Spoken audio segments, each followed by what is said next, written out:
Breaking news Lagacharla ఘటనలో ఏటూగా ఉన్న సురేష్ పోలీసుల ముందు లొంగిపోయారు. నిందితుడు సురేష్ ను కొడంగల్ కోర్టులో పోలీసులు హాజరుపరిచారు. ఈ నెల 11 నుంచి సురేష్ పరారీలో ఉన్నాడు.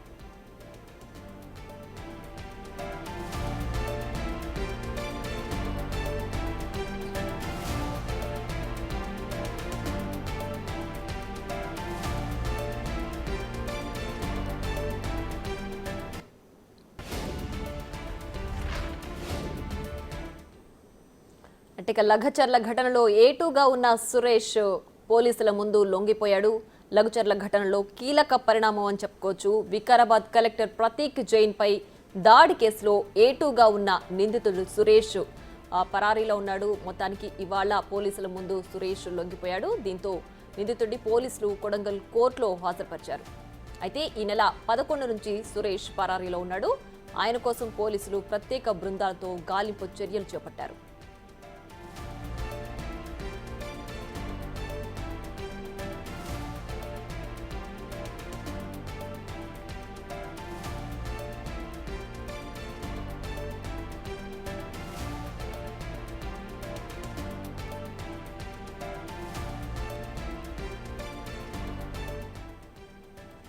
లగచర్ల ఘటనలో కీలక పరిణామం చోటు చేసుకుంది. వికారాబాద్ కలెక్టర్ ప్రతీక్ జైన్ పై దాడి కేసులో ఏటూగా ఉన్న నిందితుడు సురేష్ న్యాయవాదుల సాయంతో కోర్టులో లొంగిపోయాడు. ఈ నెల 11 నుంచి సురేష్ పరారీలో ఉన్నాడు. ఆయన కోసం పోలీసులు ప్రత్యేక బృందాలతో గాలింపు చర్యలు చేపట్టారు.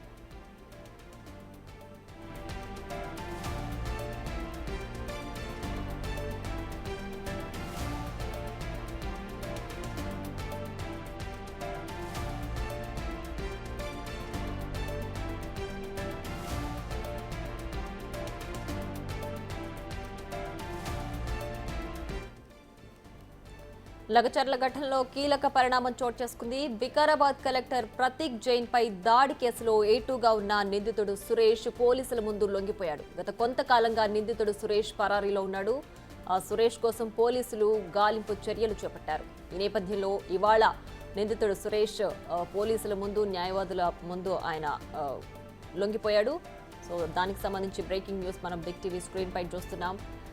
వికారాబాద్ కలెక్టర్ ప్రతీక్ జైన్ పై దాడి జరిగిన ఘటనలో కీలక నిందితుడిగా ఉన్న సురేష్ కొంతకాలంగా పరారీలో ఉన్నాడు. మొత్తానికి ఇవాళ పోలీసుల ముందు సురేష్ లొంగిపోయాడు. ఈ ఘటనలో ఇంకా ఎవరెవరున్నారు, ఎన్ని అరెస్టుల పర్వం కొనసాగుతుంది అనే విషయాలు కూడా మనం గత కొంతకాలంగా చూస్తున్నాం. దానికి సంబంధించి కీలక నిందితుడైన సురేష్ ప్రస్తుతానికి అదుపులోకి వచ్చాడు. మరింత సమాచారం మా ప్రతినిధి రాణా లైవ్ లో అందిస్తారు. రాణా, చెప్పండి, లగచర్ల ఘటనలో కీలక పరిణామంగా చెప్పుకోవచ్చు. గత కొంతకాలంగా పరారీలో ఉన్నటువంటి సురేష్ మొత్తానికి లొంగిపోయాడు కదా, దీనికి సంబంధించి ప్రస్తుతం అప్డేట్ ఏంటి? దాదాపు 8 రోజుల పాటు పోలీసులకి ముప్పు తిప్పలు పెట్టాడు సురేష్.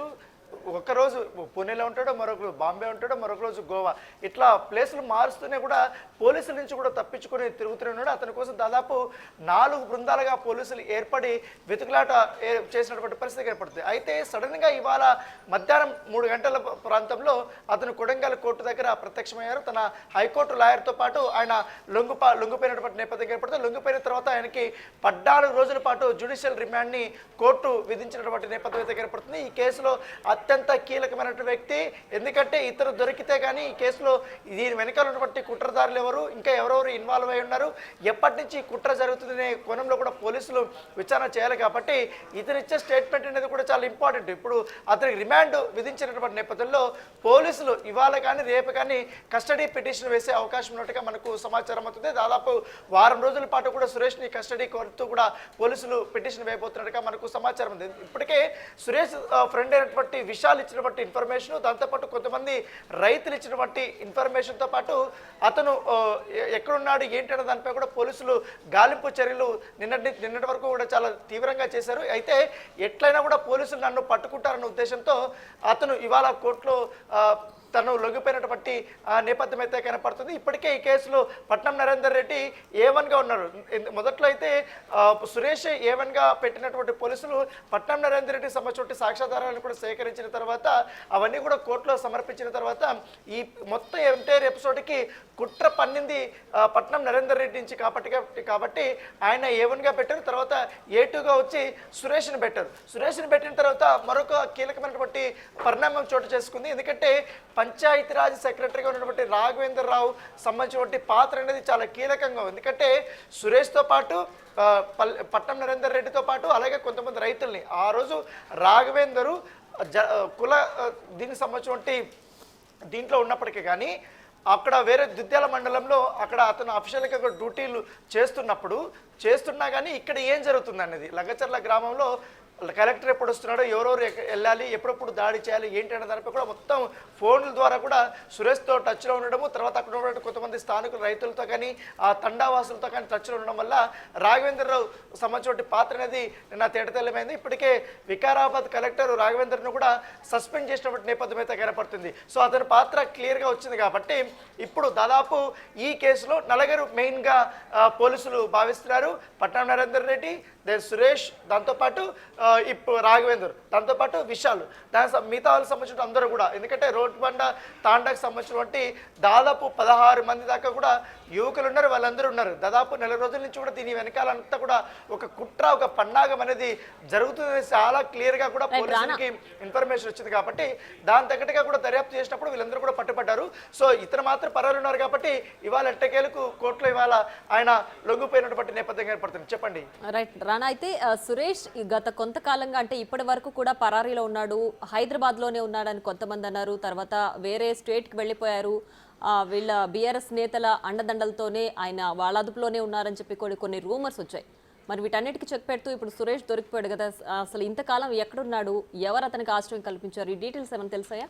Yes, exactly. ఎందుకంటే సంఘటన జరిగిన 1 అవర్లోనే అతను లగచర్ల నుంచి కూడా సిటీ దాటి వెళ్ళిపోయాడు. సో ఆ గంట సేపు ఏం జరిగి ఉంటుంది, అతను ఎవరితో ఫోన్లో మాట్లాడాడు ఏంటి, ఎవరి డైరెక్షన్లో అతను బయటికి వెళ్ళిపోయాడు, అతనికి సహకరించినటువంటి వారెవరు. ఎందుకంటే పోలీసులు నిన్న మొన్నటి వరకు కూడా పట్నం నరేందర్ రెడ్డికి సంబంధించినటువంటి సన్నిహితులు వాళ్ళు ఇచ్చినటువంటి డైరెక్షన్తోనే అతను మొత్తం సిటీ దాటి పారిపోయాడనేసి కూడా వారు భావించారు. ఎందుకంటే ఇప్పటికే అతను దేశం విడిచిపోయే అవకాశం ఉన్నటువంటి నేపథ్యంలో లుకౌట్ నోటీసులు కూడా జారీ చేశారు. సో లుకౌట్ నోటీసులు జారీ చేస్తే అతను ఎయిర్పోర్ట్కి వెళ్తే ఖచ్చితంగా అరెస్ట్ చేస్తారన్న ఉద్దేశంతో అతను బై ట్రైన్లోను బస్సులను ఈ వివిధ ప్రాంతాల్లో కూడా తిరిగినట్టుగా మనకు సమాచారం అవుతుంది. ఖచ్చితంగా పోలీసులు వస్తున్నారు, నన్ను పట్టుకుంటున్నారు అన్నటువంటి నేపథ్యంలో చివరి నిమిషంలో కూడా మొన్న తప్పించుకున్నట్టుగా తెలుస్తుంది. అయితే ఖచ్చితంగా పోలీసులు పట్టుకుంటారని కానీ పోలీసులు కళ్ళు కప్పి ఇప్పుడు సడన్గా అతను కొడంగల్లో ప్రత్యక్షమైనటువంటి నేపథ్యం ఏర్పడుతుంది. అయితే ఇక్కడ మరొక ప్రధానమైనటువంటి అంశం ఏంటంటే ఇప్పుడు పోలీసులు సురేష్ సంబంధించినటువంటి కస్టడీ పిటిషన్ వేస్తున్నారు కాబట్టి ఆల్రెడీ పట్నం నరేందర్ రెడ్డికి సంబంధించినటువంటి కస్టడీ పిటిషన్ రేపు రాబోతున్నటువంటి నేపథ్యంలో ఒకవేళ సురేష్కి కానీ పట్నం నరేందర్ రెడ్డి కానీ పోలీసులు కోరిన విధంగా దాదాపు 7 రోజుల పాటు కూడా కస్టడీకి వేశారు కాబట్టి కస్టడీకి కానీ అనుమతిస్తే మాత్రం ఖచ్చితంగా పోలీసుల వద్ద ఉన్నటువంటి ఆధారాలను బేస్ చేసుకుని సురేష్ను అలాగే పట్నం నరేందర్ రెడ్డిని ఎదురుబెదురుగా కూర్చోబెట్టి వారిద్దరిని కూడా విచారించే అవకాశం ఉన్నట్టుగా మనకు సమాచారం అవుతుంది. ఎందుకంటే లింక్ అంతా కూడా వీళ్ళిద్దరు పక్కనే ఉంది. ఎందుకంటే ఈ పన్నాగం అంతా కూడా ఇక్కడి నుంచే స్టార్ట్ అయింది. దాంతోపాటు నిన్న ఎస్సీ ఎస్టీ కమిషన్ సభ్యులు కూడా లగచర్ల కానీ రోడ్డు పంట తండాలో కానీ వాళ్ళు పర్యటించినప్పుడు అక్కడ గ్రామస్తులు వీళ్ళతో ఇంటరాక్ట్ అయ్యారు. తర్వాత లగచర్లకి కమిషన్ వచ్చినప్పుడు లగచర్లకు సంబంధించినటువంటి గ్రామస్తులు ఎవరైతే ఉన్నారో వాళ్ళందరూ కూడా ఒక లెటర్ ఇచ్చారు కమిషన్కి. అయితే ఆ రోజు ఏదైతే దుద్యాల మండలానికి సంబంధించిన విషయంలో అక్కడ మీటింగ్ జరుగుతుంది, అక్కడ రైతులందరినీ కూడా అక్కడ రమ్మన్నారు. ఆ రోజు నైటు ఏదో సంఘటన జరగకముందున్నటువంటి నైట్ ఏదైతుందో డప్పు వాయింపేసి గ్రామస్తులందరూ అక్కడ రండి, అక్కడ కలెక్టర్ వచ్చి మీ వినతులు వింటాడు, తర్వాత ప్రభుత్వం ఏం చేయాలనుకుంటుందో కూడా చెప్తారనేది కూడా డప్పు ద్వారా చెప్పారు. అయితే దుద్యాల మండలంలో మీటింగ్ అయిపోయిన తర్వాత ఎంతసేపటికి లగచర్లకైతే ఇక్కడ మీటింగ్ లేదనేసి కూడా వీళ్ళకి గ్రామస్తులకి ఇన్ఫర్మేషన్ వచ్చింది. అయితే వీళ్ళు శాంతియుతంగా అప్పటికే అక్కడ ధర్నాలాగా కూడా వాళ్ళు కూర్చున్నారు. సో కలెక్టర్ ఇంకా రావడం అనేసి వాళ్ళందరూ కూడా ఇళ్ళకి వెళ్ళిపోతున్నటువంటి సమయంలో సడన్గా కార్లు రావడము, సురేష్ ఆ దుద్యాల నుంచి కూడా కలెక్టర్ని కానీ తర్వాత కడా చైర్మన్ కానీ మొత్తం ఎంటైర్ ప్రభుత్వ ఉద్యోగులు ఎవరైతే ఉన్నారో వాళ్ళందరూ కూడా వచ్చినప్పుడు వాళ్ళని తీసుకొని వచ్చినట్టుగా గ్రామస్తులు చెప్తున్నారు. అయితే ఇక్కడి నుంచి డైరెక్ట్గా వీళ్ళు రైతులు ముసుగులో కొంతమంది, అప్పటి వరకు కూడా లేనటువంటి కొంతమంది, అంటే వాళ్ళు మేము ఎప్పుడు చూడలేదనేసి కూడా గ్రామస్తులు ఆ లెటర్లో చాలా క్లియర్గా రాశారు. ఎందుకంటే వాళ్ళు రోడ్డు బండ తాండాకి సంబంధించిన వ్యక్తులా లేకపోతే వేరే వ్యక్తులా అనేది కూడా ఒక స్పష్టత రాలేదు.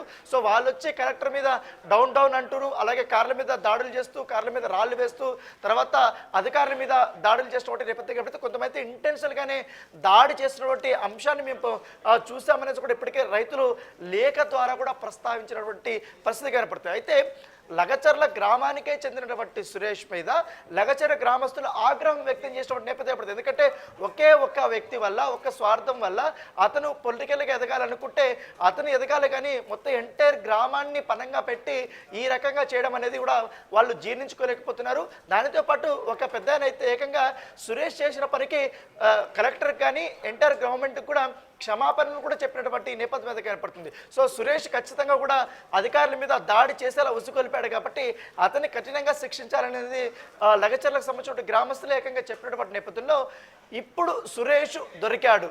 నెక్స్ట్ పోలీసుల యొక్క యాక్షన్ ప్లాన్ ఎలా ఉండబోతున్నది కూడా ఒక ఆసక్తికరమైనటువంటి పరిణామం. ఎందుకంటే ఈ కేసులో ఇప్పుడు పట్టం నరేందర్ రెడ్డి ఆల్రెడీ రిమాండ్ ఖైదీగా ఉన్నాడు. అతను కస్టడీకి వచ్చిన తర్వాత అతను మాత్రం చెప్తున్న లాయర్ల ద్వారా చెప్తున్నటువంటి అంశం ఏంటంటే, సురేష్ అనే వ్యక్తి నాకు ఒక నాయకుడు, అక్కడ లోకల్గా ఉన్నటువంటి కార్యకర్త, లగచర్లకు సంబంధించిన ఏమైనా అంశాలు కావాలంటే నేను అతనితో చర్చిస్తాను, ఒకటి కాదు 2000 సార్లు కావాలంటే నేను అతనికి ఫోన్ చేసే అధికారము, ఆ స్వేచ్ఛ నాకు ఉంది. కాబట్టి పార్టీ బలోపేతం మీద దృష్టి పెట్టినప్పుడు అతని పైన ఇన్పుట్స్ తీసుకుంటాను, దా కోణంలో నేను ఫోన్ చేశాను. కానీ ఇక్కడ దాడి చేసిన దానికి, ఈ కుట్ర చేసిన దానికి నాకు ఎటువంటి సంబంధం లేదు అనేది కూడా అతను కోర్టులో చెప్పినటువంటి పరిస్థితి కనపడుతుంది.